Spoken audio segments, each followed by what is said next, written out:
Hello guys, hope so you well. तो अभी तक जो हमने बात करी तो हम कोर्स कंप्लीट कर रहे हैं। अभी तक जो हमने कोर्स कंप्लीट कर लिया है वो ऊपर के 4 टॉपिक्स है या चैप्टर्स कह सकते हैं हम इनको। उसके ऊपर हमने ये सारी बात अभी तक कर ली है। तो हमारी जो वीडियो नंबर 3 थी उसके अंदर हमने हमारे चैप्टर नंबर 3 पूरा पाषाण, नव मध्य पाषाण, नव पाषाण के अंदर 3 और 4 को प्लस करके पढ़ लिया, क्योंकि नव पाषाण के ऊपर ज्यादा क्वेश्चन नहीं आ रहे थे। अब हमारा जो काम है वो है हड़प्पा सभ्यता का करना। अब हड़प्पा सभ्यता के अंदर हम हड़प्पा सभ्यता के क्वेश्चन देखेंगे किस तरीके से चेंज होते रहे। तो अब हम हड़प्पा सभ्यता के क्वेश्चन के बारे में देखेंगे। तो इसका जो पूरा रिसोर्स निकल के सामने आया है वो ये है कि पतन के ऊपर क्वेश्चन आ रखे हैं, सिविलाइजेशन के ऊपर क्वेश्चन आ रखे हैं, ठीक है। फिर से उसके अर्थव्यवस्था इकोनॉमिक के ऊपर क्वेश्चन आ रखे हैं, उसके धर्म के ऊपर क्वेश्चन आ रखे हैं। इनको मैं पढ़ूंगा नहीं, इसमें टाइम ज्यादा लगेगा। तो उत्तरी संस्कृति की व्याख्या कीजिए, और हड़प्पा सभ्यता के पतन के कारण के ऊपर आ रखा है। शहरी जीवन के ऊपर क्वेश्चन आ रखे हैं, उसकी विशेषता फीचर्स के बारे में क्वेश्चन आ रखे हैं। हड़प्पा सभ्यता के पतन के कारण फिर से वही क्वेश्चन, और हड़प्पा सभ्यता के उद्भव एवं पतन की विवेचना फिर से वही। हड़प्पा सभ्यता के कालक्रम एवं विस्तार का ये कालक्रम के ऊपर भी क्वेश्चन आ रखे हैं। और ये लास्ट क्वेश्चन है, हड़प्पा सभ्यता की उत्पत्ति एवं पतन से संबंधित विभिन्न मतों के बारे में लिखना है। तो ये जो क्वेश्चन है उसके हिसाब से एक ये बेसिक लेआउट बनता है, जिससे ये पता चलता है कि इस टॉपिक के अंदर कितने टाइप के क्वेश्चन आ रहे हैं और किस तरीके से इनको सॉल्व करना है। तो सबसे पहले हम हड़प्पा सभ्यता को क्रोनोलॉजिकल ऑर्डर में पढ़ेंगे, उसके कालक्रम के बारे में पढ़ेंगे। उसके बाद हम उसके उद्भव के बारे में पढ़ेंगे कि किस तरीके से वो इमर्ज हुआ। उसके बाद हम देखेंगे इसका विस्तार, एक्सपांड किस तरीके से। उसके बाद हम शहरीकरण देखेंगे, अर्बनाइजेशन कैसे हुआ। उसके बाद हम अर्थव्यवस्था देखेंगे, इकोनॉमी कैसी थी। उसके बाद हम धर्म देखेंगे, उसके बाद हम पतन देखेंगे, डिक्लाइन देखेंगे। तो इस तरीके से है ये कुछ लेआउट बनता है सारे क्वेश्चनों को मिला के। तो इसको मैंने ऊपर रख दिया है कि जैसे जैसे हम टॉपिक क्लियर करते जाएंगे वैसे वैसे हम ऊपर निशान लगाते जाएंगे। तो हड़प्पा सभ्यता के कालक्रम के बारे में सबसे पहले डिस्कस कर लेते हैं। तो कालक्रम के बारे में ये है कि कालक्रम के बारे में ये है कि 7570 से लेके 33004, मतलब 7570 से लेके 3300 तक पूर्व हड़प्पा नाम की एक होया करती थी। मतलब हड़प्पा से पहले भी एक दूसरी हड़प्पा हुआ करती थी जिसको हम पूर्व हड़प्पा कहते थे। वो उस समय का काम क्या था, उस समय में जो कालक्रम में चल रहा था वो नवपाषाण युग था। मतलब अब कृषि करने लग गया था। हड़प्पा से पहले रहने वाले लोग कृषि करने लग गए थे, तांबे की खोज हो चुकी थी। इसको हम प्री हड़प्पन टाइम भी कहते हैं। उसके अगले जो है उसको हम कहते हैं प्रारंभिक हड़प्पा या आरंभिक कांस्य युग या अर्ली हड़प्पन। इसमें हड़प्पा की स्टार्टिंग हो रही है। इसको 3300 से लेके 2600 ईसा पूर्व, ईसवी नहीं ईसा पूर्व, ईसा मसीह के जन्म से पहले रखा जाता है। तो ये वो है। ये होने के बाद इसको करंट टाइम से हम 5000 साल कह सकते हैं। इसको अर्ली हड़प्पा कहते हैं। इसमें कांस्य युग आ गया था। पहले हमारे पास तांबा आया, फिर उसके बाद कांस्य युग की स्टार्टिंग होती है, तो कांस्य युग आ गया। इसके बाद हम देखते हैं परिपक्व हड़प्पा, मतलब मध्य कांस्य युग आ गया। और इसके अंदर ये देखने को मिला कि हड़प्पा फुल्ली डेवलप हो चुकी है। उसके बाद हम देखते हैं उत्तर हड़प्पा। उत्तरी हड़प्पा में हमें समाधि एच मिलती है, मतलब समाधि का एक प्रकार होता है। जब आर्कोलॉजी अगर आप ध्यान से पढ़ेंगे तो उसके बारे में आपको देखने को मिलेगा। तो उत्तरी हड़प्पा काल स्टार्ट होता है। उत्तरी हड़प्पा काल में हम उत्तरी कांस्य युगीन देखते हैं। तो इसमें हम कह सकते हैं, जब हम इसकी विशेषता लिखेंगे तो हमें क्या क्या देखने को मिले, 2 प्रकार की धातु देखने को मिलती है, एक तांबा और एक कांस्य है। थोड़ा टाइम के बाद जब मौर्य स्टार्ट होएगा तो वो इन दोनों को मिला के एक टीन धातु का वर्णन करेंगे और इस तरीके से वो डेवलप होगी। तो इसके अंदर क्या हुआ, सबसे पहले पूर्व हड़प्पा काल या प्री हड़प्पन टाइम में क्या हुआ। इसमें टाइम था कि ये अर्ली फूड प्रोसेसिंग एरा था। प्रारंभिक खाद्य उत्पादन शुरू हो गया था। स्टार्टिंग में प्रारंभिक खाद्य उत्पादन शुरू हो गया था, मतलब ये है कि खाने के लिए खाना इकट्ठा करने लग गए थे लोग, और उस पर इकट्ठा करके उसको संग्रह करने लग गए थे। साथ साथ लोगों के जीवन में कृषि का महत्व बढ़ता जा रहा था। अगले में देखते हैं हम कि वो क्षेत्रीकरण का युग आ गया। अब लोग क्षेत्रों में बसने लगे। पहले खाना बदोश की तरफ भटकते रहते थे, अब क्षेत्रीकरण के रूप में आ गया। उसके बाद हम देखते हैं एकीकरण का युग आता है। इसमें लोग थोड़े और घुलने मिल रहे। अगला जो टाइम है उसके बाद आता है प्रवास का युग। इसमें एक प्रवास का मतलब का जब कोई एक व्यक्ति दूसरे एक स्थान को छोड़कर दूसरे स्थान चला जाता है उसको प्रवास कहते हैं। तो अब ये होने लग गया कि उत्तरी हड़प्पा काल में किन्हीं कारणों की वजह से वहां के लोग उस हड़प्पा को छोड़ के अलग जगह पर जाने लगे। इससे यह हुआ कि हड़प्पा वीरान होता चला गया। इसके ऊपर भौतिक कारण भी हो सकते हैं और व्यक्तिगत कारण भी हो सकते हैं और किसी के युद्ध द्वारा भी, वो हम पतन में देखेंगे इसको। तो हमारा क्रोनोलॉजिकल ऑर्डर में इतना सिंप्लीफाई काफी था। तो अब हम देखते हैं हड़प्पा के उद्भव। हड़प्पा के उद्भव पे 3 मत हैं, ठीक है। एक जॉन मार्शल जो आर्कोलॉजिस्ट थे और ASI के डायरेक्टर भी रहे, आर्कोलॉजी सर्वे ऑफ इंडिया के। दूसरा है द्रविड़ उत्पत्ति, द्रविड़ों के द्वारा क्या था और आर्य वैदिक आर्यों के द्वारा क्या था। तो जॉन मार्शल थे, वो कहते थे सुमेर सभ्यता हड़प्पा सभ्यता से भी पहले या उसी के कालक्रम से मिलती हुई एक सभ्यता थी जो फैली हुई थी इराक साइड को थोड़ा कह सकते हैं। तो सभ्यता से प्राचीनतर थी, सुमेर सभ्यता से हड़प्पा सभ्यता प्राचीनतर थी। कांस्य और तांबे दोनों सभ्यता मिले हैं, दोनों नगरीय सभ्यता है। भवन कच्चे व पक्की ईंटों से बनाए जाते थे, चाक पर मिट्टी के बर्तन बनते थे और दोनों को लिपि का ज्ञान था। तो जॉन मार्शल ये कहता है कि सुमेर के लोग हड़प्पा सभ्यता में आए होंगे या हड़प्पा सभ्यता के लोग सुमेर में गए होंगे। तो इस तरीके से इन दोनों के बीच में कोई कनेक्शन देखने को मिलता है। तो ये कह सकते हैं कि हड़प्पा के उद्भव में एक महान भूमिका निभाते हैं सुमेर के लोग या सुमेर की सभ्यता। इसमें हमें तांबा देखने को मिलता है और कांस्य दोनों में मिलते हैं, दोनों सभ्यता में, सुमेर में भी और हड़प्पा सभ्यता में। उसके बाद हमें दोनों ही नगरीय सभ्यता मिलती है, दोनों ही अर्बनाइजेशन सभ्यता है। तीसरा उसके बाद हम देखते हैं भवनों का निर्माण है, जो घर बनाए गए हैं वो कच्ची और पक्की ईंटों से बनाए गए हैं। उसके बाद चाक पर मिट्टी के बर्तन बनाए, मतलब वो होता है चक्रा होता है, उसके ऊपर मिट्टी के बर्तन बनाए जैसे कुम्हार बनाता है, उस तरीके से हमें दोनों में देखे हैं। आर्कोलॉजिकल सोर्सेज से हमें ये पता चला है। उसके बाद दोनों को लिपि का ज्ञान था, दोनों पढ़ने लिखने में सक्षम थे, उनकी लिपि हुआ करती थी जिसको हम कह सकते हैं एक तरीके से लैंग्वेज हुआ करती थी। उसके बाद हम देखते हैं द्रविड़ उत्पत्ति। द्रविड़ उत्पत्ति है जो उसमें एक सैंध्य सभ्यता हुआ करती थी। सैंध्य सभ्यता ये हमारे उत्तरी भारत में देखी जाती है, उत्तरी भारत में गंगा के आसपास थोड़ा इस साइड को देखी जा सकती है। ये उत्तरी भारत के इसमें क्षेत्र में फैली थी, ऐसा कोई कन्फर्म एरिया कह नहीं सकते, मगर ये एक्सपांड सभ्यता कह सकते कि खुदाई में विभिन्न जातियों के अस्थि पंजर मिले, मतलब बहुत सारे कंकाल मिले हैं। जो लोग भूमध्य सागर से आए, मंगोलिया से आए, अल्पाइन से आए, ये 4 जातियों के हमें ये मिलते हैं। इसमें ये तो हम कह सकते हैं कि भूमध्य सागर से या मंगोलिया से जो लोग आए उनके कारण हड़प्पा सभ्यता की स्टार्टिंग हुई।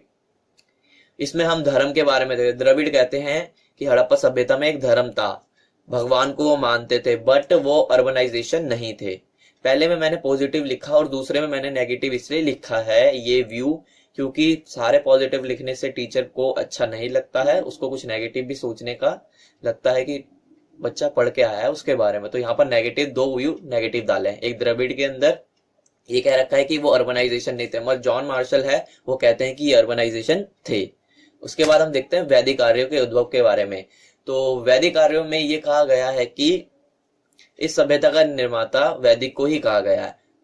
उसके बाद ये क्या है, सैन्य सभ्यता का निर्माता नहीं माना जा सकता, दोनों ही सभ्यता के रीति रिवाज अलग अलग थे, धर्म अलग थे। ये कहते हैं आर्थिक परंपराओं में पर्याप्त विभिन्न दिखाई देते हैं, दोनों में जो इकोनॉमिकल इंफ्रास्ट्रक्चर कह लो या फिर ये कहते हैं कि इकोनॉमी पैसे कमाने का जो जरिया था वो दोनों के अंदर विभिन्न विभिन्न देखने को मिलता है। वैदिक कार्य लिंग पूजा और मूर्ति पूजा के विरोधी थे। जो वैदिक आर्य थे वो कहते थे वो पूजा करने में या फिर शिवलिंग की पूजा करने में इच्छुक नहीं थे, मगर हमें हड़प्पा सभ्यता से शिवलिंग मिला है तो हम ये कह सकते हैं कि हड़प्पा सभ्यता में धार्मिक जीवन हुआ करता था। आर्य का प्रिय पशु अश्व था, आर्य का जो प्रिय पशु अश्व था यानी घोड़ा, मगर हड़प्पा सभ्यता में हमें घोड़े के निशान बहुत कम देखने को मोहनजोदड़ो में ऊपर की उस में मिला है। मतलब जैसे अब आर्कोलॉजी आपने कभी पढ़ी हो तो जो डीपेस्ट जगह होती है वो सबसे पुरानी होती है। अब खुदाई करेंगे तो सबसे नीचे जो दबा है ना वो सबसे पुराना टाइम होगा, फिर उससे कम, फिर उससे कम, फिर ऊपरी लेयर में जो मिला है वो कम पुराना टाइम होगा। तो हमें मोहनजोदड़ो में जो अश्व है यानी घोड़ा उसके बारे में ऊपरी लेयर से पता चलता है। तो ये भी नहीं कह सकते कि ये हड़प्पा से जुड़ा हुआ है। सैन्य निवासियों के पास अपनी एक लिपि थी, जबकि आर्य लोगों के पास कोई लिपि नहीं थी। सैन्य निवासी थे, उनके पास अपनी लिपि थी, सुमेर के पास अपनी लिपि थी, हड़प्पा के पास अपनी लिपि थी, मगर वैदिक आर्य जब आए तो उनके पास कोई लिपि नहीं थी। तो इस कारण से हम ये कह सकते हैं कि हड़प्पा के उद्भव में इनका कोई महत्व नहीं है। अब देखते हैं हम, दो हमारी चीज हो गई, क्रोनोलॉजिकल ऑर्डर में हमने हड़प्पा देख लिया, उसके बाद हम हड़प्पा का उद्भव देख लिया। अब हम हड़प्पा के विस्तार के बारे में देखेंगे, ये टॉपिक है। अब कुछ नहीं देखना, हड़प्पा के एक्सपांड के बारे में जगहों के नाम याद रखने हैं, जैसे कालीबंगा, ये राखीगढ़ी, ये नागेश्वर, रंगपुर और लोथर, ये उस तरह, और धोलावीरा, ये उस टाइम के समुद्री कह सकते हैं बंदरगाह हुआ करते थे, जो इराक के साइड को जाके व्यापार में काम करते थे। कोट डीजी, ये भी महत्वपूर्ण, मोहनजोदड़ो ये रहा, हड़प्पा ये रहा। अब इनकी नदियों के पास बसे, यहाँ ध्यान से देखिए, ये मोहनजोदड़ो यहाँ पर, ये सिंध चल रही है, ये हड़प्पा नदी के पास है, राखीगढ़ी भी नदी के पास है, कालीबंगा भी नदी के पास है, बनाविली भी नदी के पास है। तो ये कह सकते हैं कि इन जगहों पे जिनके नाम लिख के तो हम ये कह सकते हैं कि कौन कौन सी नदी के सामने। कारण क्या है, नदी के पास बसने से मूल्यभूत चीजें प्राप्त हो जाती है, बेसिक फंडामेंटल्स थिंग प्रोवाइड हो जाती है, जैसे खाने के लिए, पानी के लिए और शेल्टर के लिए चीजें मिल जाती है। तो इस तरीके से हम इसको विस्तार के ऊपर देखते हैं। अगला क्वेश्चन है शहरीकरण, इसके ऊपर क्वेश्चन कंफर्म आता ही आता है। शहरीकरण के बारे में लिखना है, अर्बनाइजेशन के बारे में लिखना है। तो शहरीकरण में मूल्यभूत चीजें क्या की थी कि डिवीजन हो रखा था, बड़े लोग हैं वो ऊपर में रहेंगे और छोटे लोग नीचे में रहेंगे। जो पूर्व में जो मतलब पूर्व और पश्चिम दो टीले हुआ करते थे, जो पूर्व में लोग रहते थे उसको उच्च नगर कहते थे, और जो नीचे रहते थे उसको निम्न नगर कहते थे। पूर्व वालों को दुर्ग भी कहा जाता था। अगर आपने मोहनजोदाड़ो पिक्चर देखी है, मोहनजोदाड़ो ऋतिक रोशन वाली, तो उसमें आपको ये देखने को मिलेगा।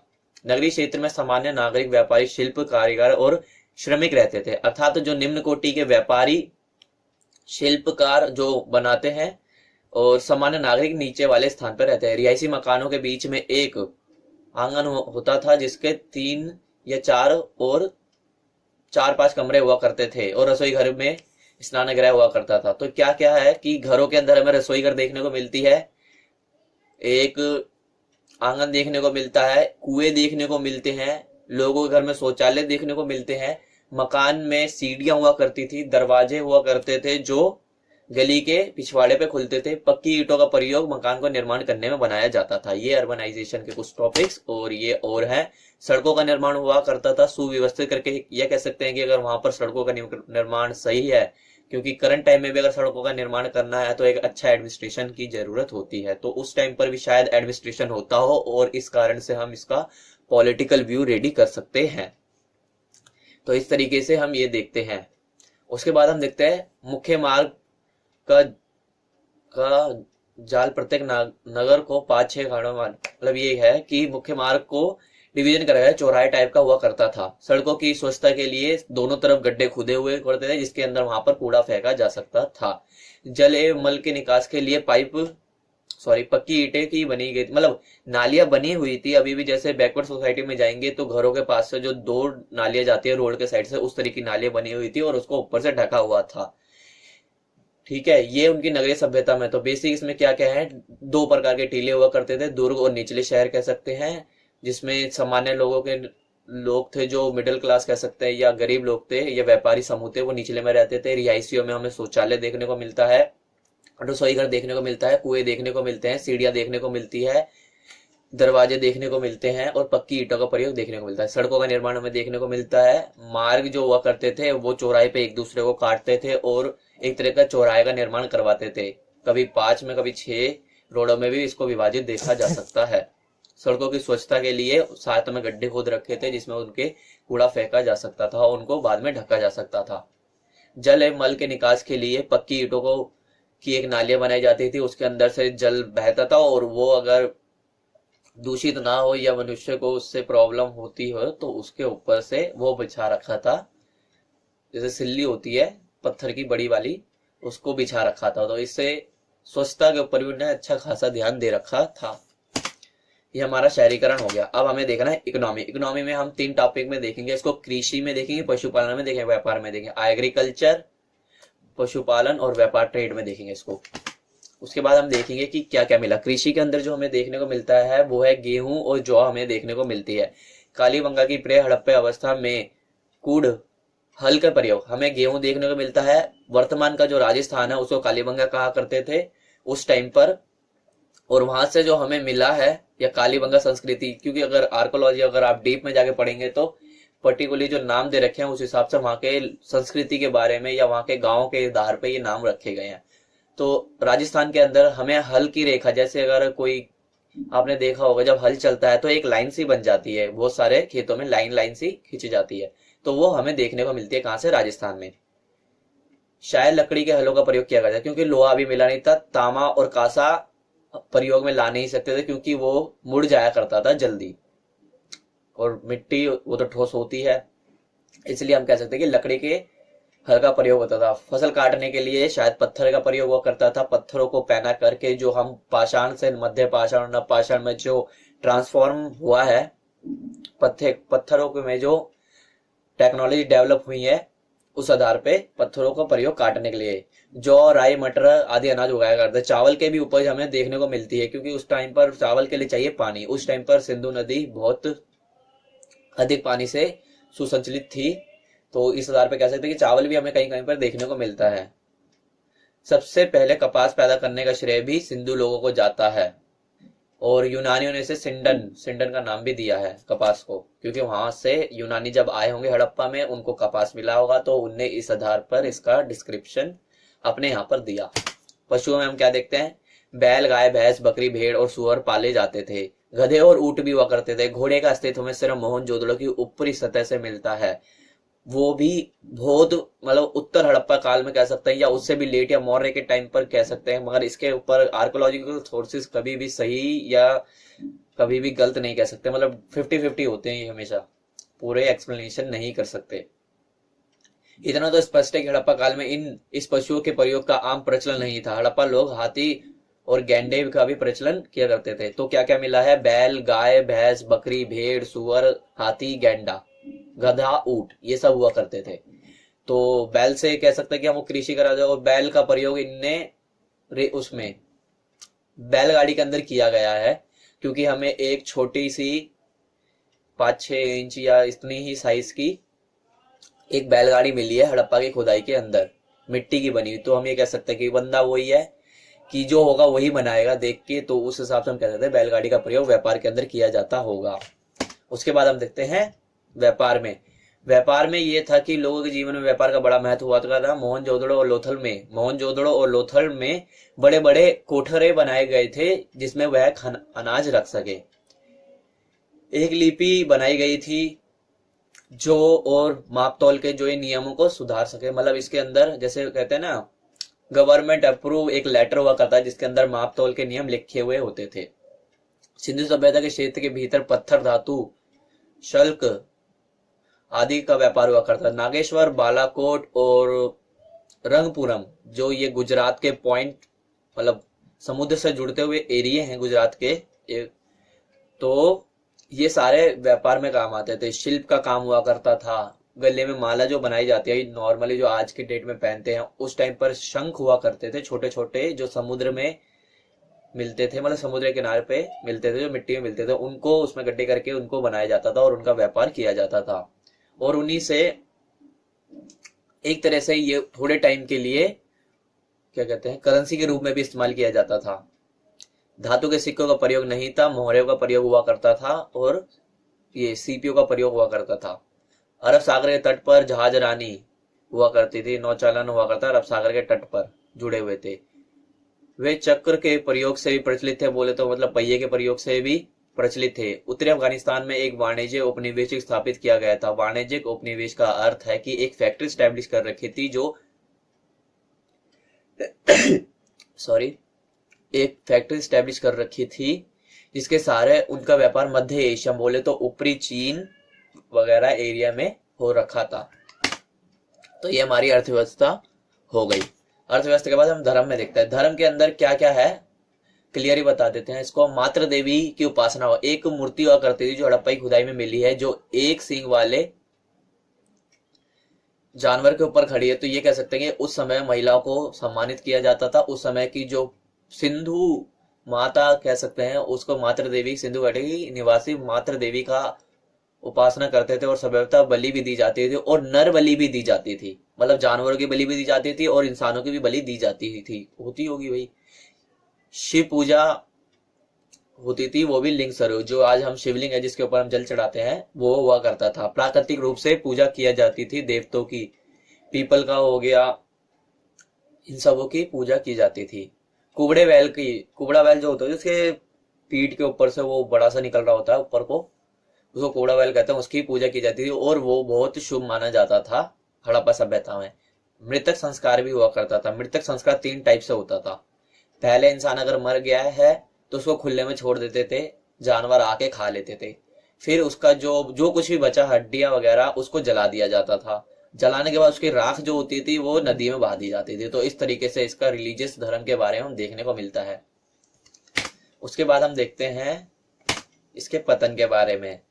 तो पतन के बारे में ये है, अनुमान लगाया जाता है कि यह भारी आक्रमण था। कुछ विद्वानों का विचार है कि किसी भारी आक्रमण बर्बर जाति द्वारा सिंधु घाटी के शांति प्रिय लोगों को खुद में पराजित दी गई और भयंकर नरसंहार द्वारा नष्ट कर दिया गया। मोहनजोदड़ो खुदाई में पर्याप्त बहुसंख्या में मानव अस्थि पंजर इस कारण की ओर इशारा करते हैं कि कुछ लोगों का विचार है कि आर्य द्वारा सिंधु सभ्यता को नष्ट कर दिया गया। तो मोहनजोदड़ो खुदाई में इकट्ठा एक जगह पे अगर हमें बहुत सारे लोगों को मारा हुआ, मतलब बहुत सारा युद्ध होता है, तो जाहिर सी बात है लोग जमीन में गिरते हैं, उस टाइम पे शायद इकट्ठे नहीं करे या इकट्ठे करके एक जगह पे दफना दिए गए होंगे। तो इस तरीके से हमें पता है कि युद्ध की स्थिति भी हुआ करती होगी और बर्बर जाति या आर्य द्वारा ये हड़प्पा सभ्यता को नष्ट कर दिया गया होगा। अगला है प्राकृतिक प्रकोप। कुछ विद्वानों का विचार है कि भयंकर वर्षा, महामारी, लंबे समय तक जल का अभाव, बोले तो जल की कमी, महामारी और भयंकर वर्षा, ज्यादा में रेन, ज्यादा मतलब क्वांटिटी में रेन, अकाल अथवा भूकंप से इस सभ्यता को नष्ट कर दिया। अकाल अथवा भूकंप से इस सभ्यता को नष्ट कर दिया।